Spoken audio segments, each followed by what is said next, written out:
Magandang araw sa ating lahat. Ito po si Nico Fabian. Once again, nandito naman po sa programa natin, Nick Talk, The Real Talk with Nico. Hindi ito fake news po. These are all genuine news po that I'm passing sa mga followers ko po dito, mga Filipinos dito po sa Malaysia, particularly dito sa Sabah. And of course, para sa mga kababayan, kapatid at kaibigan natin, mga OFW, Overseas Filipino Workers, and Filipino migrants sa iba-ibang parte ng mundo.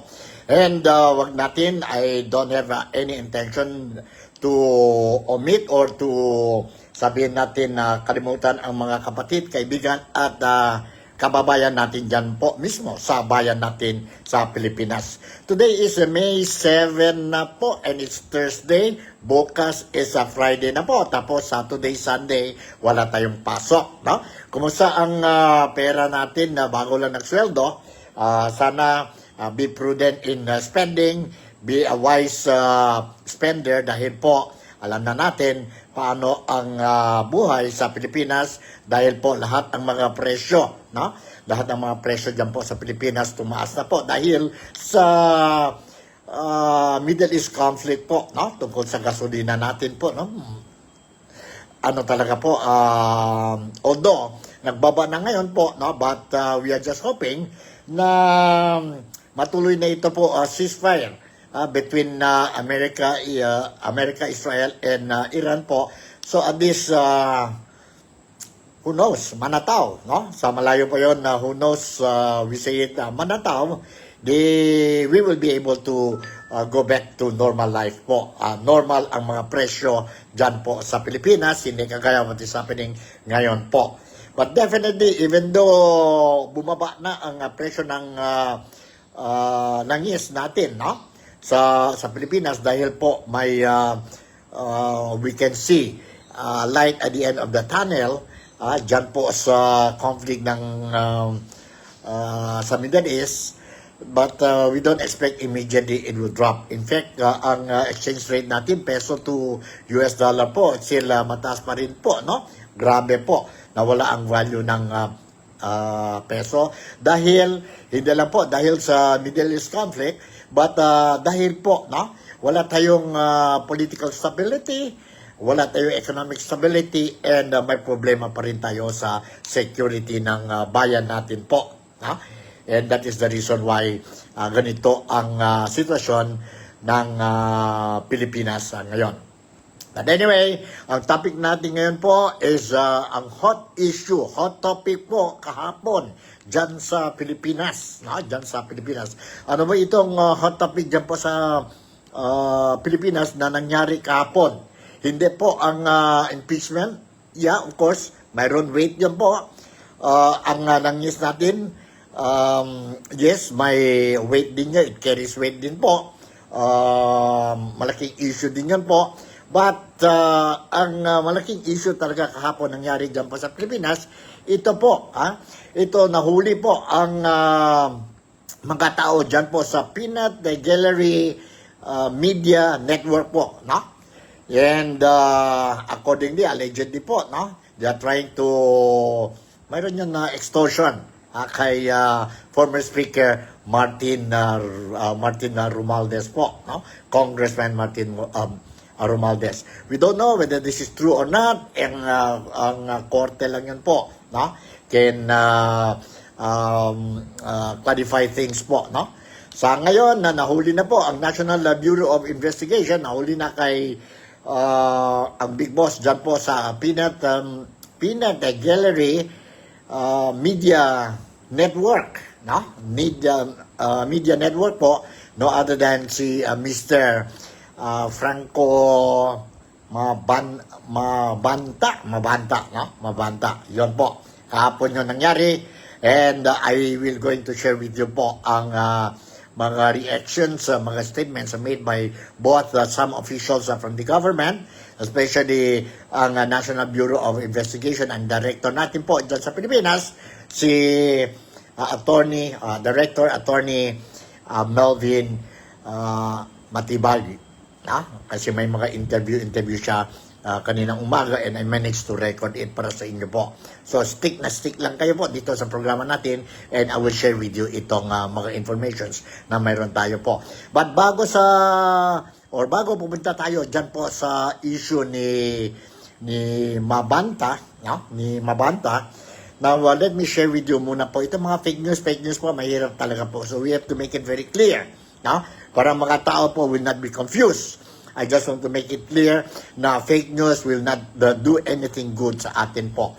Sa atin, sa inyo po, sa bayan natin po. It will only create more problems, confusions among the Filipinos po if we are going to entertain itong fake news. Kaya nga, I'm appealing, I'm urging itong mga tao doing fake news.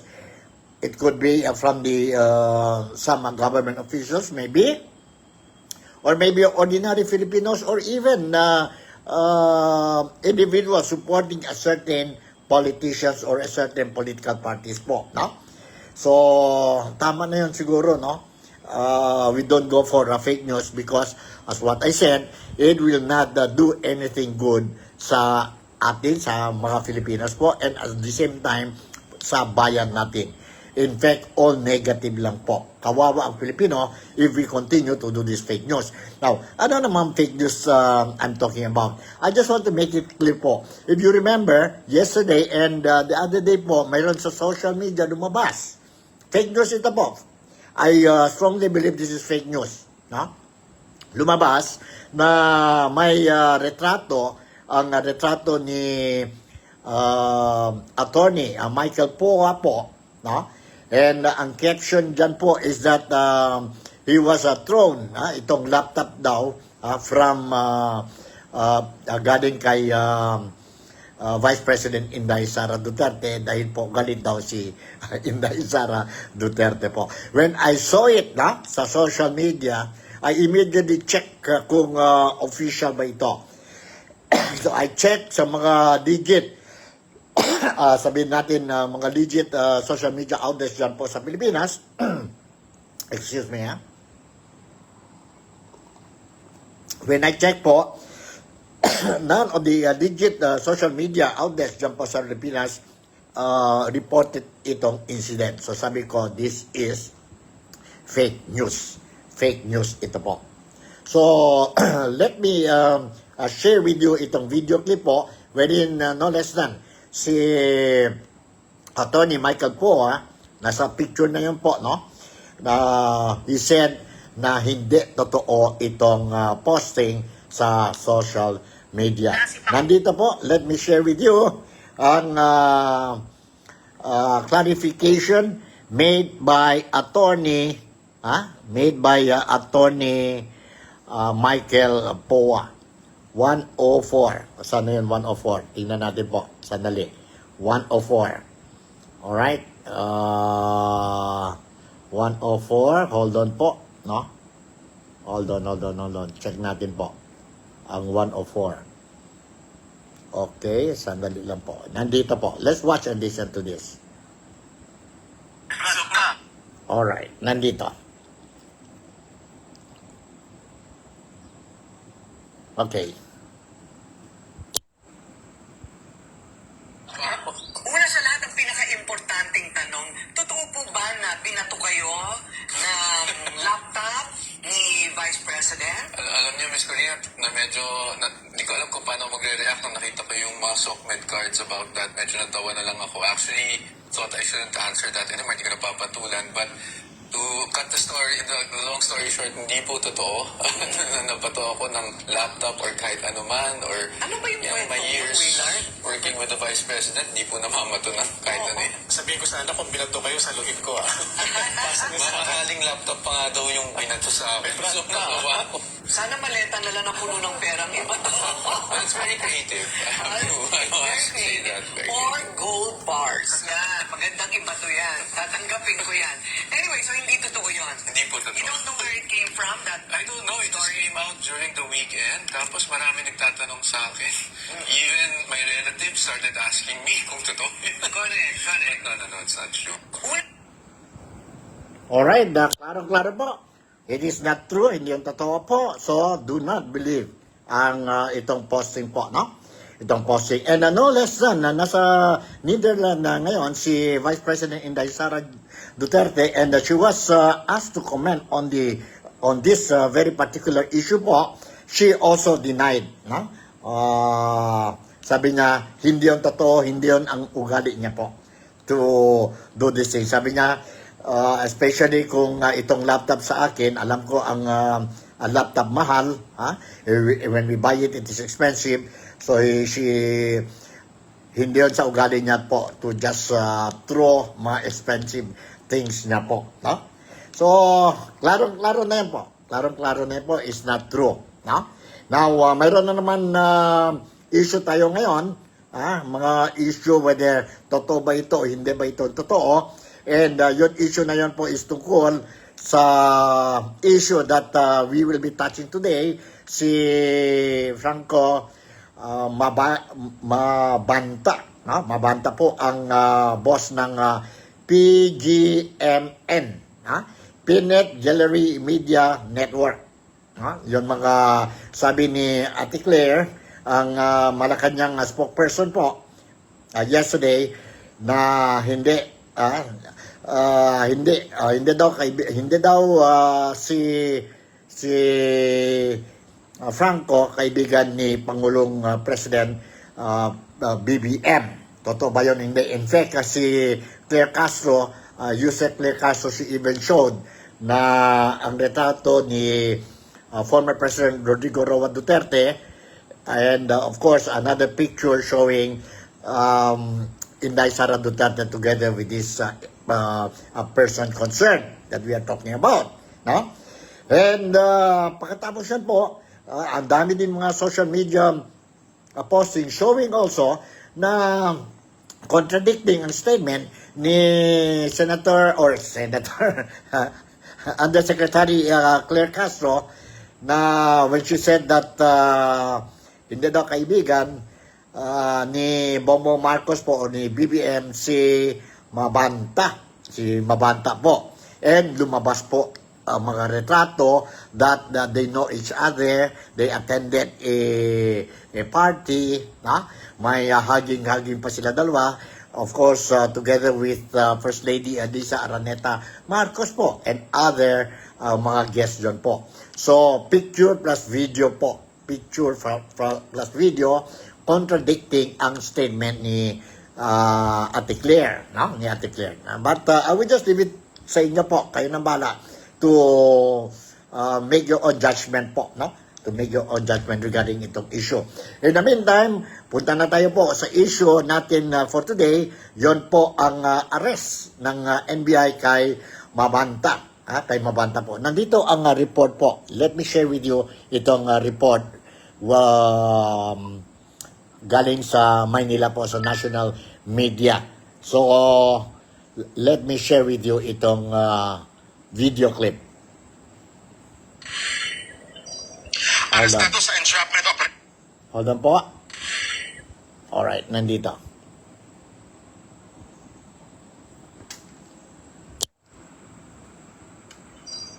Arestado sa entrapment operation ng NBI si Mabanta at 4 na iba pa dahil nga sa reklamong extortion o pangingigil. Pagkukumpirma ng National Bureau of Investigation mismong si Congressman Romualdez ang complainant. Sa press briefing kanina, dinatalya ni NBI Director Melvin Matibag na humingi umano si Mabanta ng 350 million pesos kay Romualdez kapalit ng hindi paglalabas ng expose kaugnay sa dating House Speaker. Kalaunan, ibinaba umano sa 300 million pesos ang hinihingi ni Mabanta na babayaran sa 4 na tranche o 4 na hulugan na tig 75 million pesos. May video na tinukoy si Matibag na ginamit daw ni Mabanta para i-blackmail si Romualdez, pero kanina rin sa press briefing nilinaw ni Matibag na wala pang kasiguraduhan kung ito nga ay may kaugnayan nga sa flood control project.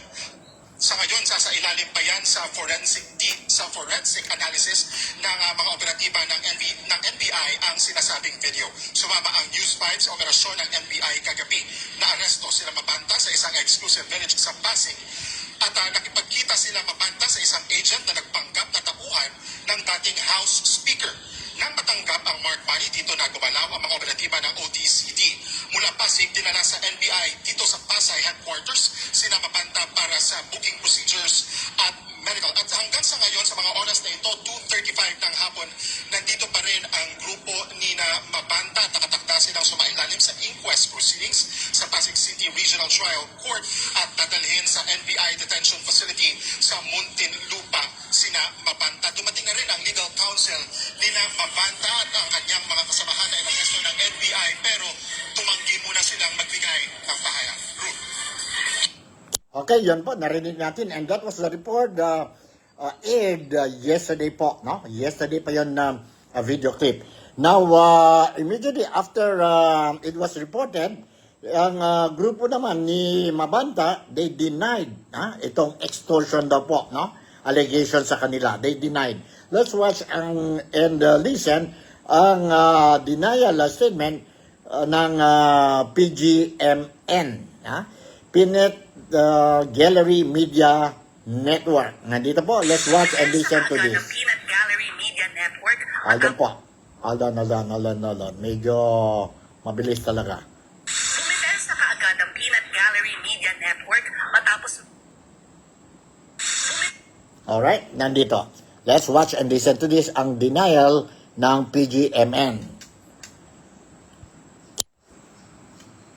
Bumipensa kaagad ang Peanut Gallery Media Network matapos maaresto sa entrapment operation ang founder nila na si Franco Mabanta at ilan pa nilang opisyal. Inaakusahan sina Mabanta na kasama sa nagtangka umanong mangikit kay dating House Speaker Martin Romualdez. Sa pahayag ng network, sinabi nilang set-up ang nangyari. Si Romualdez daw mismo ang nasa likod nito para patahimikin sila. Nitong mga nakalipas na buwan ay nagsasagawa na raw sila ng research tungkol sa umano'y katiwalian ni Romualdez. Maglalabas daw dapat sila ng expose at malalagay daw sa desperadong sitwasyon si Romualdez kaya sila pinatahimik. Ipinag-utos na raw ni Mabanta sa kanyang mga kaalyado na ilabas ang 90-minute expose sakaling may mangyaring di maganda sa kanya. Dagdag pa ng network, nakikinig na si Pangulong Bongbong Marcos sa kagustuhan ng taong bayan na mapanagot ang nasa likod umano ng pananabutahe sa unang 3 taon ng kanyang administrasyon. Bago itatag ang Peanut Gallery Media Network, kilalang bahagi ng campaign team ni Pangulong Bongbong Marcos noong 2022 presidential election si Mabanta. Natanong si Palace Press Officer Yusek Claire Castro kung kakilala nga ni PBBM si Mabanta. Sagot naman ni Castro, Hindi po siya kaibigan ng Pangulo? sunod namang ipinakita ng Palace Press Officer ang mga larawan ni Mabanta kasama si dating Pangulong Duterte, Vice President Sara Duterte at Harry Roque. Pero maingat din sa pagsagot si Castro nang tanungin naman kung ano ang koneksyon ni Mabanta sa mga Duterte. Ay, kayo po ang magtanong sa kanya. Lalong-lalo na po, marami naman po yata siyang na-feature sa kanya mga articles na halos ay kumakalaban sa administrasyon.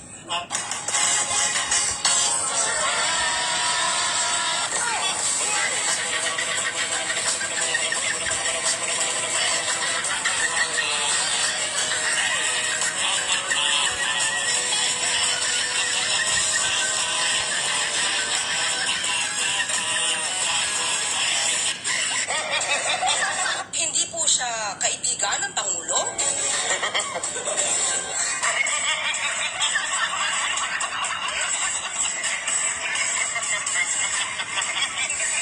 Hindi po siya kaibigan ng Pangulo?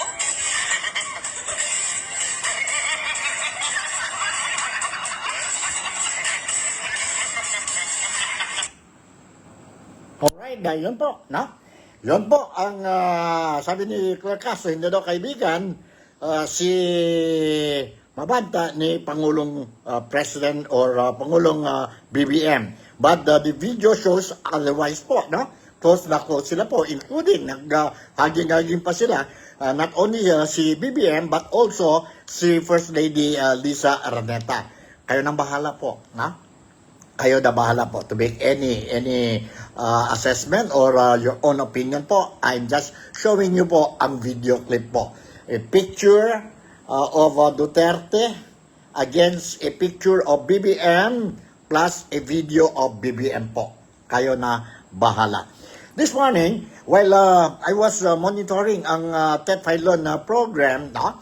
And I managed to record some of the interviews dyan po sa programa ni Ted Filon. And they interviewed, together with DJ Chacha, they interviewed no less than ang NBI, National Bureau of Investigation, si Director Attorney Melvin Matibag tungkol itong issue. So let me share with you itong mahaba man itong interview nila, but I will just show you a portion of it po. Hindi lahat, yung mga importante lang po. No?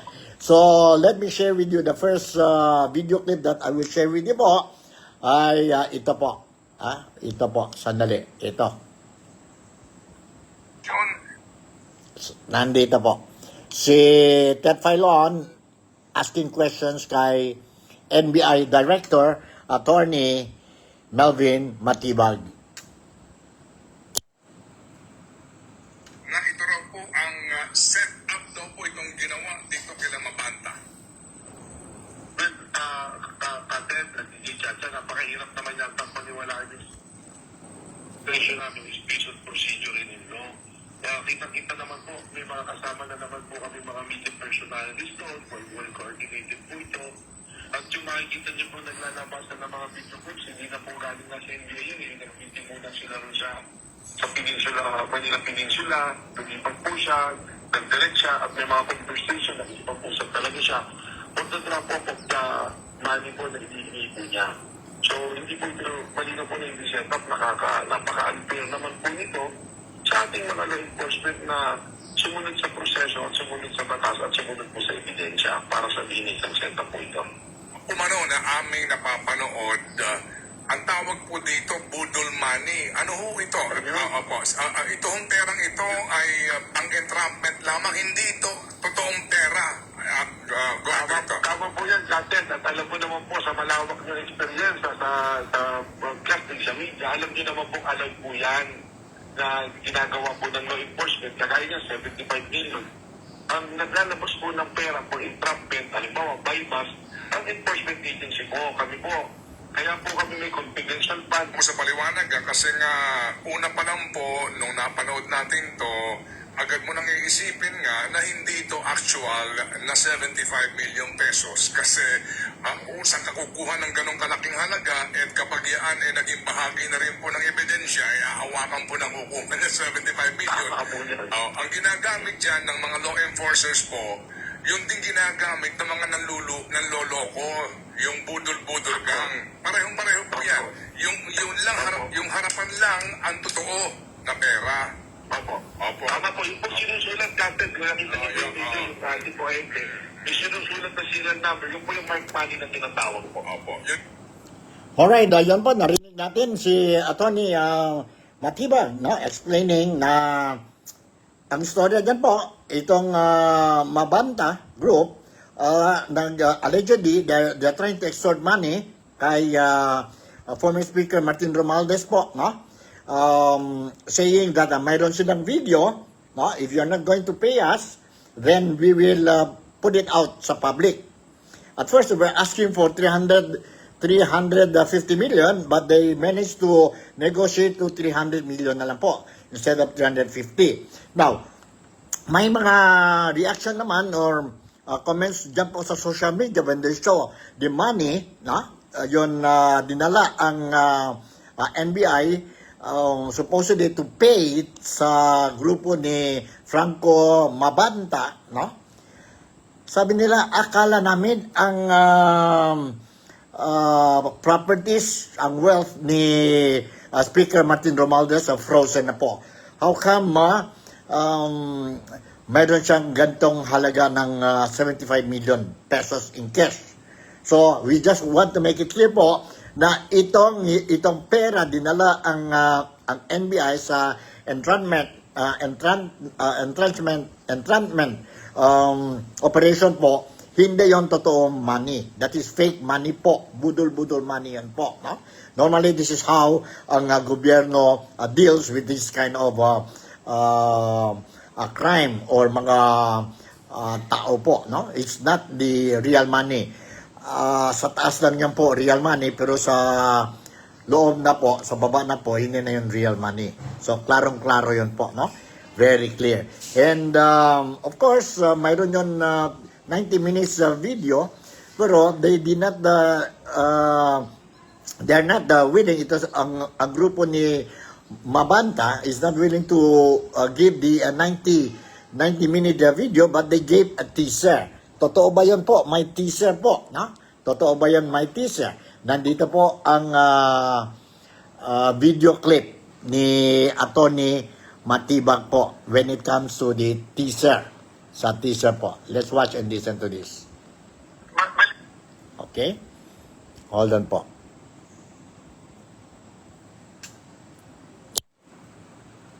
May sibo lang na clip yun eh. Parang, kung tutuusin, parang, sabi nila, parang preview daw yun na ang tinitira nga yung personality po na nagreklamo.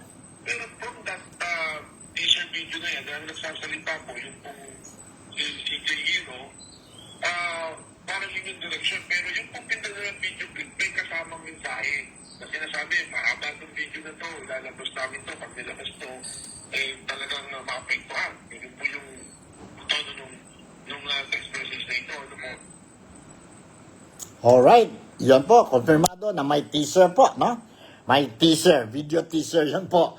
And nandito po, tungkol sa mga teaser na yan po, nandito po ang continuation ng interview ni Ted Filon. Let's watch and listen to this po. Ito, kasi Alright, nandito po. Let's watch and listen to this. ang report mismo po at yung humarap nga sa kahapon sa press con din, itong si Ginoong John Mark Santiago, sinasabi niya na nagkakaroon ng negosasyon dito years ago, pero nabuhay lamang ito at nagreklamo umano si Mr. Martin Romualdez nung magpadala ng teaser na video.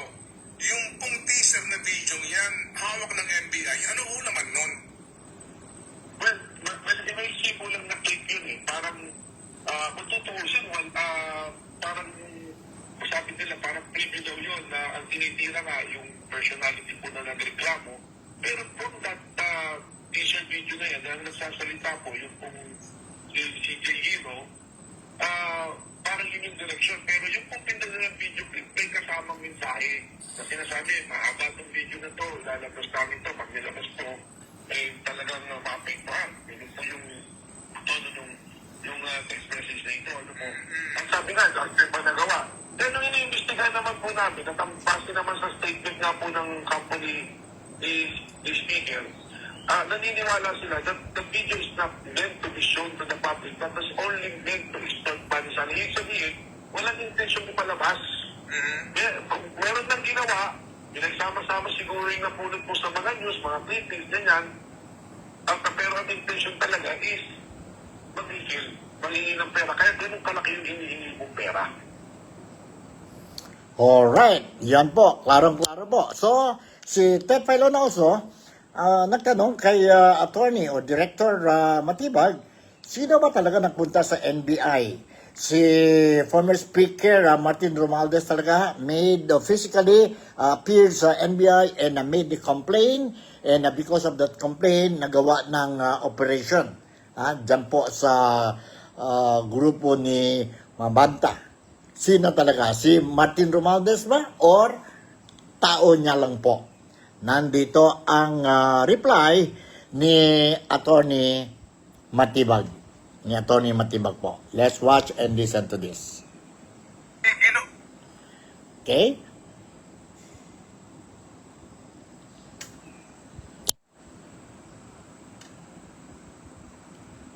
Kung Martin Romualdez mismo ang complainant dito, as in pumunta sa NBI, nag-affidavit ba ito?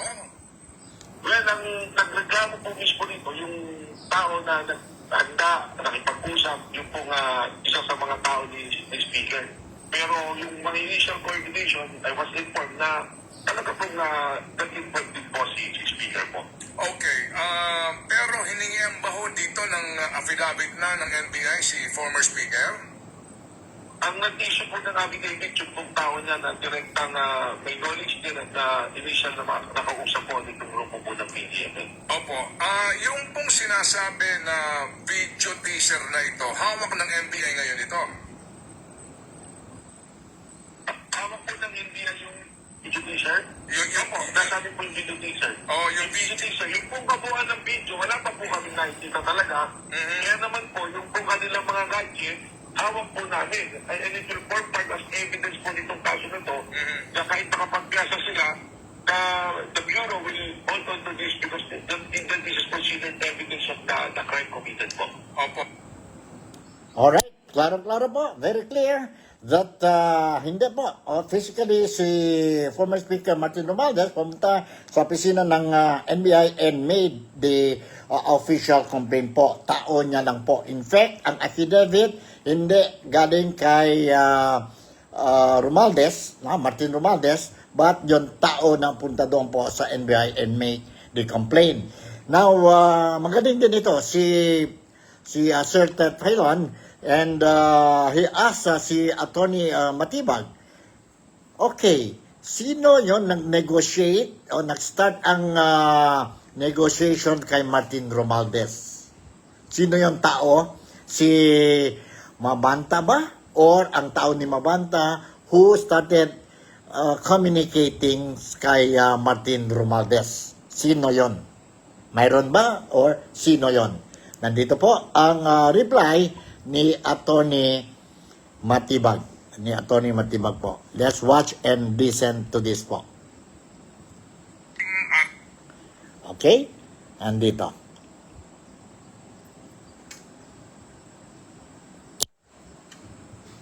Management dito. Sino ho ang dumirekta kay Martin Romualdez para manghingi ng pera? Kasi, I mean, mabigat ho na ano ito, na personalidad ito. I mean, dating speaker, first cousin ng presidente, congressman pa ngayon. Sino ang rumekta po dito kay Ginoong Romualdez? Base po doon sa mga nakalat daming ebidensya, ipinalting po ito through intermediaries na mga malasapit speaker. Kaya nga po yung nag-issue ng affidavit po rito, certain is yung tao na nakaalam nito. Yung po yung pangyayari niya na po.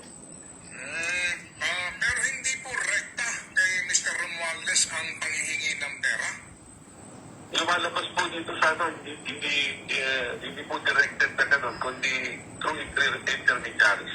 Unless meron po kami hindi nakita na nakapag-usap sila ng diretsyo, and that may be the one na makikita nga natin pag nabuksan po natin yung telepono po ni Mr. Franco Mabanta. Oh, Alright, dahil yan po, narinig natin po, hindi pala direkta. Hindi pala direkta ng usap kay former Speaker Martin Romualdez po tungkol sa ito ng hingi ng 350,000, 350 million, and nag-negotiate to 300 million lang po, no?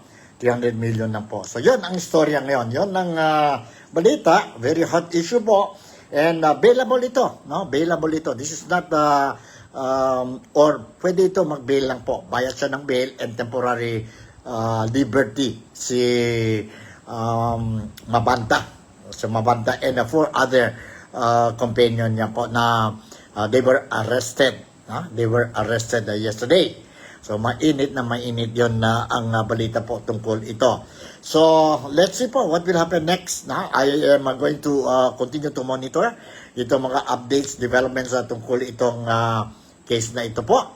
And whatever, kung mayroon tayong mga, sabihin natin mga updates, I'll make sure na kayo, mga followers ko po, mga suki ko po, dito sa Nick Talk, The Real Talk with Nico, I'll make sure that you will be properly informed. Alright, now, the other issue, kasi may time pa tayo, let me touch on kasi ilan na, tomorrow is Friday, Saturday, Sunday, no? Friday, may pasok pa, Saturday, Sunday, walang pasok. And sa Monday po,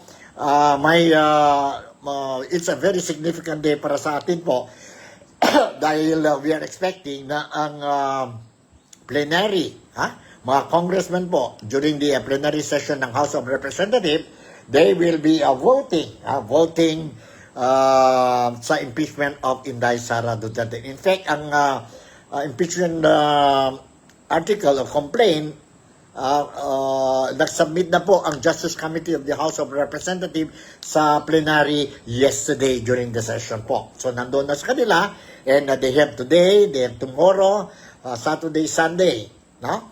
So, roughly around yesterday, mga 5 days, they will study ang impeachment article of Inday Sara Duterte po.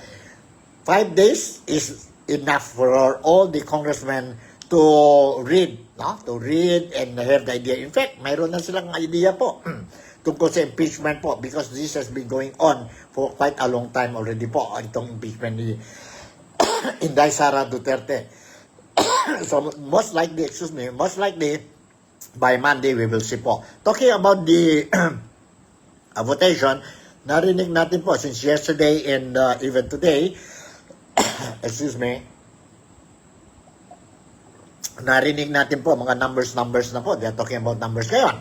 May mga congressmen, they're saying na although kailangan nila ng 106 votes, no? Out of the 318 congressmen, some of the congressmen were saying na nakuha na nila po 180. Others were saying 200 na po. Others are speculating or forecasting na they can even reach 215 and above as yon ang record ng last year.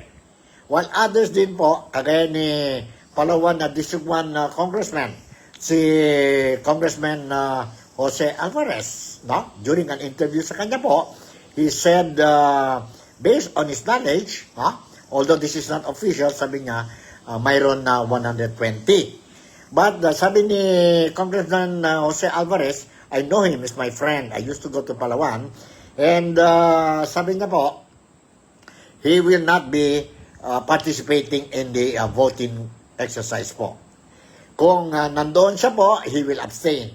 Kung he will not be present sa Monday po, sa session, ibig sabihin, he will not be voting. Now, he will not be participating. Yon po. Meron tayo dito po ang video clip tungkol itong mga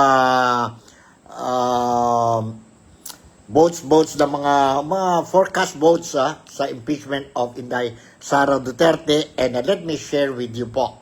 And kayo nang bahala.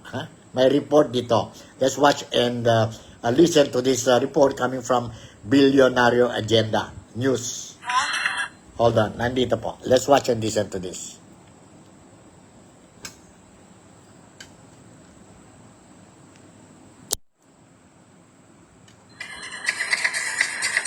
Yes, Vicky, akit na nga sa plenaryo ng House of Representatives ang impeachment laban kay Vice President Sara Duterte.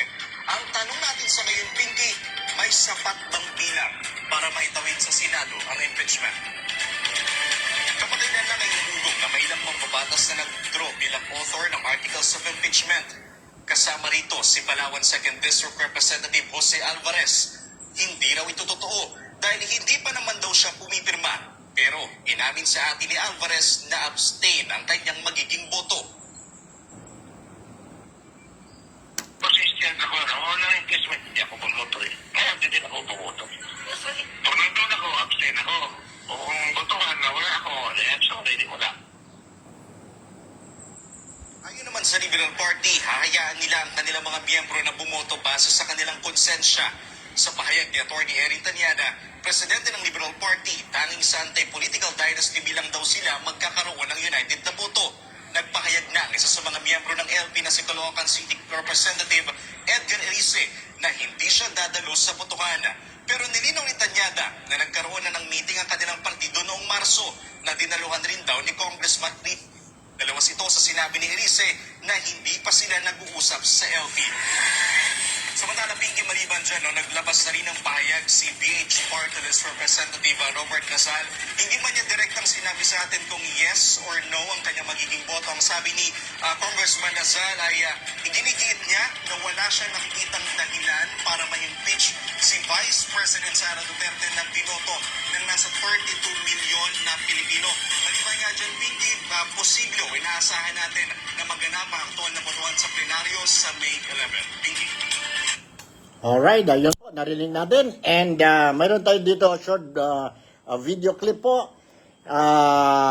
Nandito po, tungkol sa figures. When we talk about figures, nandito po. Let's watch and listen to this. Very briefly lang ito po. Briefly lang ito. And saan na yun? Okay. Alright, nandito po. Let's watch and listen to this. Hold on po. And nandito po. If there's a majority, that's already good, no? I suspect it will be about 180. We have already, at the very least, 180 votes.